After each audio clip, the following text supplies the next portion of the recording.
Équilibrage des pales, donc nickel. Pour moi, elles ont aucun problème. Bon, là, mon truc il se grippe, bien sûr. Voilà.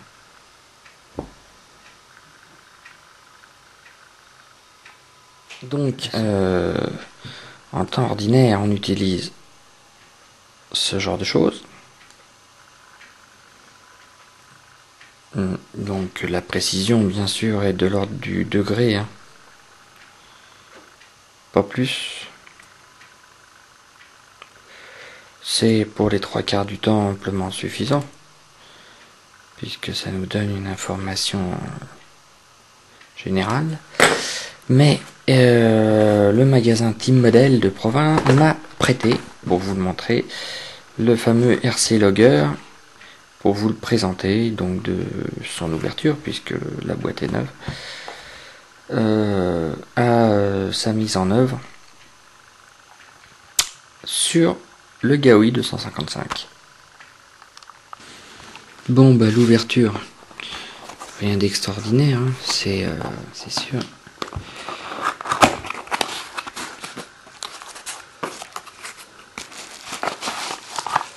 Voilà la petite bête. Et, et the grosse notice. Alors, un mode d'emploi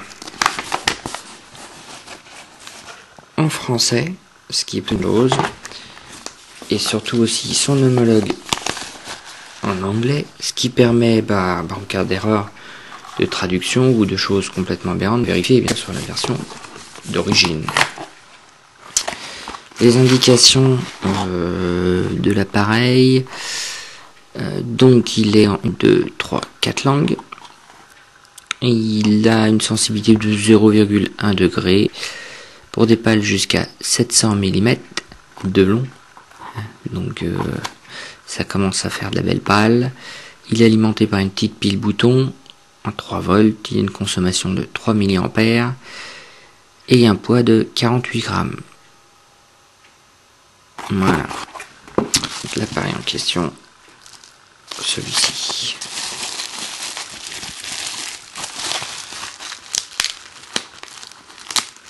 Voilà.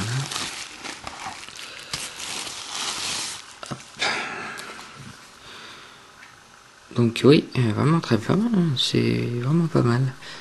Alors bon, bah là, rien de neuf, hein. L'ensemble par ressort, comparé avec le mien qui est donc pour les formats 300, il n'y a pas excessivement d'écart, hein. On pourrait même envisager de monter un RC Logger sur le mien. Ça ferait exactement le bon format. Le truc intéressant, donc, c'est qu'on voit qu'on peut même envisager de mettre un tout petit hélico, hein, donc un Gaui 200 ou même un 100, ça va très bien. Là où ça devient intéressant, c'est ça. C'est que ce petit appareil est posé grâce à des aimants, voilà, et donc démontable facilement. Et donc ça, c'est un argument très intéressant parce que on peut l'utiliser dans d'autres applications. Et oui, à la maison, vous pourrez dire à votre femme, oui mais voilà, ça peut me servir aussi à caler l'étagère que j'ai à monter dans la cuisine. Donc on enlève doucement donc la petite plastique pour supprimer les piles. On l'allume. Voilà. Bon, de base, c'est pas mal. Donc, vous voyez, hop. Donc là, 21 degrés et moins 21 degrés.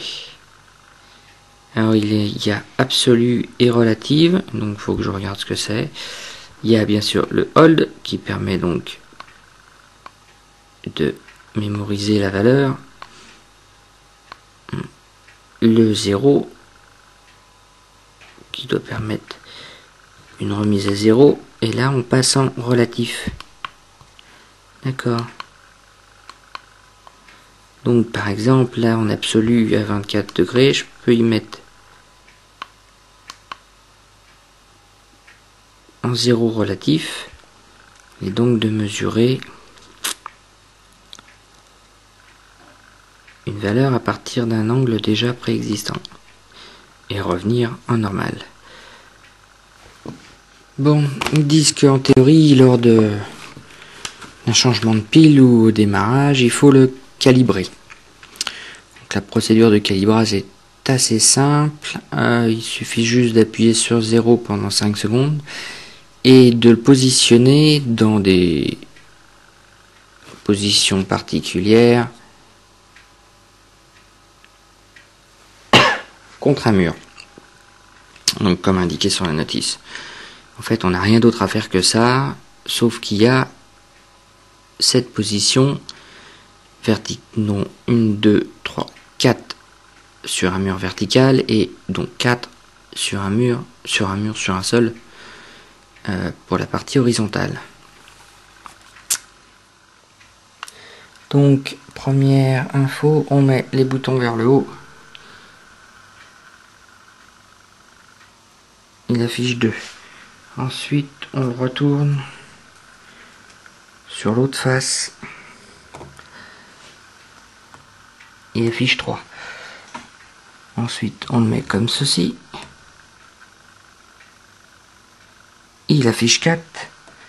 Et donc, à nouveau, sur l'autre face.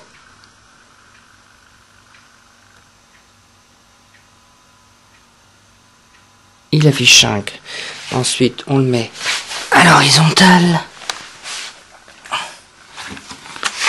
Il affiche 6. L'autre face.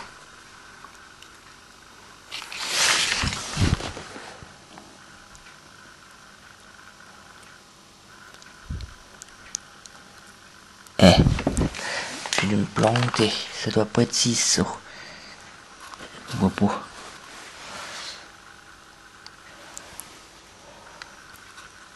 Doit être comme ça. Voilà. 6.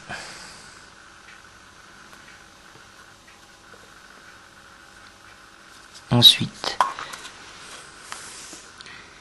comme ça, 8. Et de là 8, il faut que le dans l'autre sens.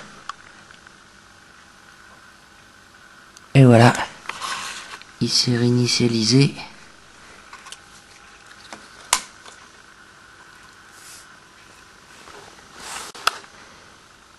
Bon, pas grand chose, mais et j'ai 0. Voilà. C'est pas compliqué. Mais il faut vraiment bien faire attention au sens. En coup, on le bascule d'une face à l'autre à chaque fois. Donc pour le coup, on va tester l'ensemble en situation réelle. Actuellement, j'ai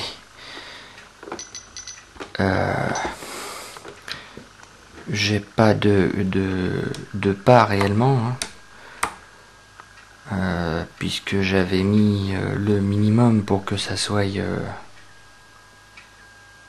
que ça parte pas en butée. La première chose qui est à faire après le calibrage, bien sûr, c'est de l'initialiser, enfin de le mettre à 0 sur une surface qui servira de référence sur l'hélico. Posé là, ça me semble pas trop mal. Pourtant, il y a 3 degrés. Donc, vous voyez, 3 degrés comme ça. Hein. Voilà. Donc, je le pose là. Et je mets 0. Ah. Donc là, il s'est remis à 0 par rapport à la position actuelle du coucou. L'hélico, ça c'est sûr. On le monte sur le support. Et on le monte sur...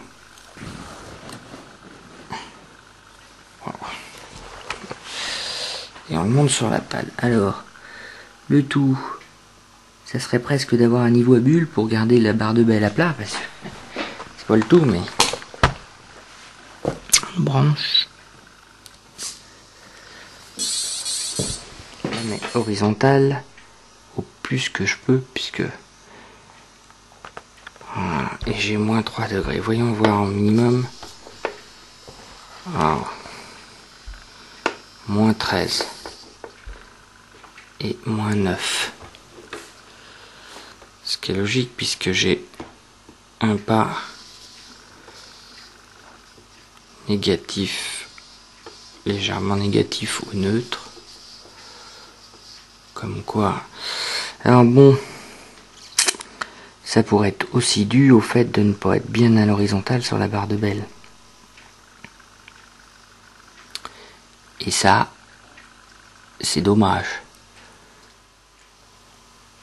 Il faut que je remette du pas positif.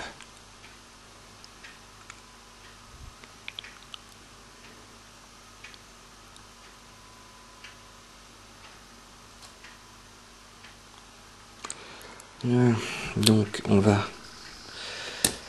redévisser les biellettes.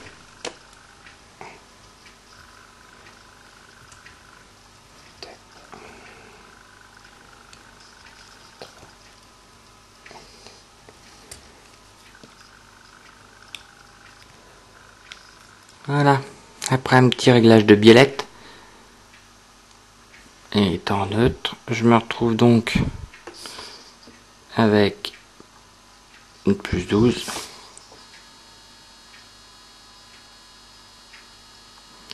et moins 11. Ouais.